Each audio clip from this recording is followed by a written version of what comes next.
bom dia, boa tarde, boa noite. Você está assistindo esse vídeo no YouTube, assista até o final, é um vídeo curto. E nós vamos falar hoje sobre o porquê da vinda de Jesus. Nós vamos passar pela cruz e nós vamos fazer umas 3 ou 4 mensagens rápidas explicando isso um pouco melhor. É bom que nós tenhamos esse entendimento do sacrifício na cruz, tá? Então, hoje nós vamos falar sobre Lucas capítulo 4, 42, que diz assim: E sendo já dia, saiu e foi para um lugar deserto, e a multidão o procurava. E chegou junto a ele e o detinham para que não se ausentasse deles. Ele, porém, lhes disse: Também é necessário que eu anuncie a outras cidades o evangelho do reino de Deus, porque para isso fui enviado.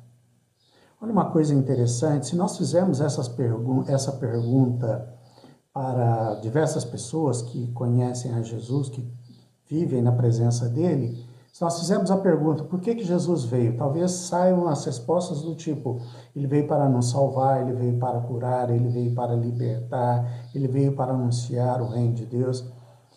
E uma frase que talvez condensaria todas essas respostas, não excluiria nenhuma, ao contrário, incluiria todas de uma forma mais global, talvez seja você declarar: ele veio para manifestar o reino de Deus na terra. Repito, porque isso é importante. Jesus, ele veio para manifestar o reino de Deus na terra.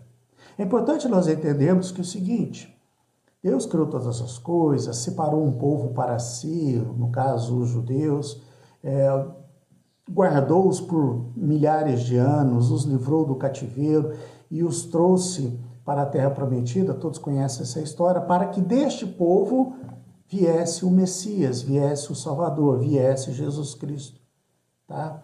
Para que através de Jesus Cristo, para que através da salvação atribuída à cruz em si, ao sacrifício dele na cruz, tá? Fôssemos salvos, para que toda a dívida do pecado fosse presa na cruz. Nós vamos falar em outros vídeos um pouco mais sobre isso. Mas é interessante que é o seguinte: quando Jesus veio, existia um culto a Deus, baseado na lei de Deus dado a Moisés, em que as pessoas se aproximavam de Deus através de seus sacrifícios e através dos sacerdotes. Jesus, ele veio para trazer um outro tipo de relacionamento do homem para com Deus, um acesso direto. Enquanto a religião apresentava Jesus como Deus, como o Elohim poderoso que ele é, tá? Jesus nos apresentou Deus como um Pai. E vários princípios de como nós nos relacionarmos com Deus, para não dizer todos, foram instituídos por Jesus.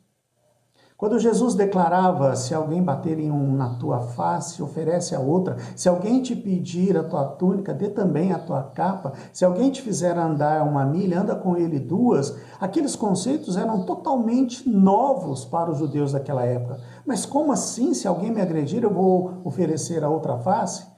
Olha, para você entender como isso era inovador, era diferente, como era desafiador para aquele povo que foi criado por dezenas, centenas de anos com uma lei que pregava olho por olho, dente por dente. Se alguém te ferir, você vai lá e fere, enfim.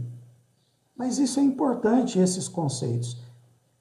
Quando Jesus ensinava, quando Jesus pregava, quando Jesus trazia instruções para os seus e para quem o ouvia, para as multidões, tá? Ele estava cumprindo um dos propósitos, que era o quê? Definir os princípios do reino de Deus nessa nova época, né, chamada graça. Olha que interessante, mas não só isso. Talvez você se pergunte: mas e as curas milagrosas de Jesus? Fantásticas todas elas. A ressurreição de pessoas, fantásticas todas elas, que comprovam o poder de Deus delegado a Jesus na terra, quando ele declara: Deus me deu poder na terra, sobre a vida. Olha que interessante. Interessante isso, mas por que Jesus curava? Eu lhes digo por quê. Por compaixão.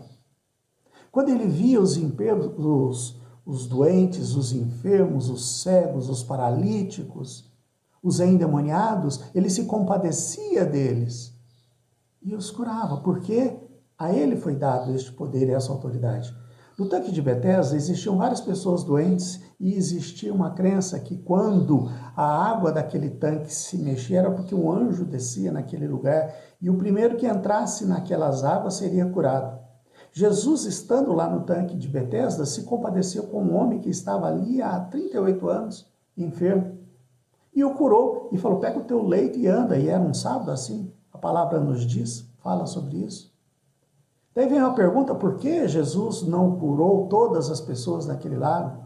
Por que Jesus não curou todos os enfermos, sem exceção? Porque ele não veio com esse propósito principal. Ele veio manifestar o reino de Deus. Interessante isso, não é interessante? Porque Jesus não ressuscitou todas as pessoas, mas ele ressuscitou algumas pessoas. Porque não é o objetivo principal, mas ele se compadecia dessas pessoas. Ele se compadeceu dessas pessoas.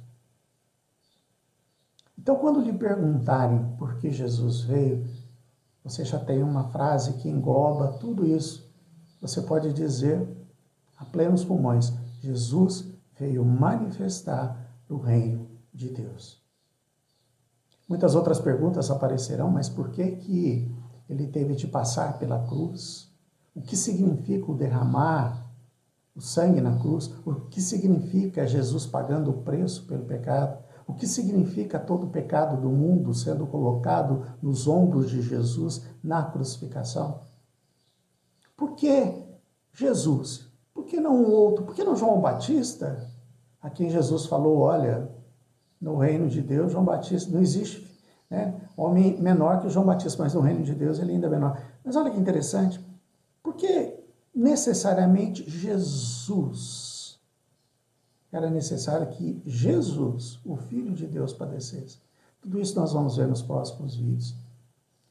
Nossa expectativa é, se Deus assim o permitir, de 2 em 2 dias nós vamos estar lançando novos vídeos. Por isso seria legal você se inscrever. Toda vez que sair um novo vídeo, o YouTube manda uma mensagem para você. Além de que você fortalece esse canal. Dê um like, é importante isso para o YouTube perceber que esses canais são relevantes e indicar para mais pessoas. Se em algum momento eu estou enviando esses vídeos para algumas pessoas que eu conheço no meu relacionamento pessoal, se isso estiver te incomodando de alguma forma, por favor, mande uma mensagem para mim, tá? E eu não mando mais para você. É importante que você seja edificado. Eu não quero, de forma alguma, ser um incômodo para você. Que Deus possa abençoar a tua casa, que Deus possa abençoar a tua vida, que Deus possa guardá-lo e protegê-lo de todo o mal. Um grande abraço. Te vejo de novo daqui a 2 dias.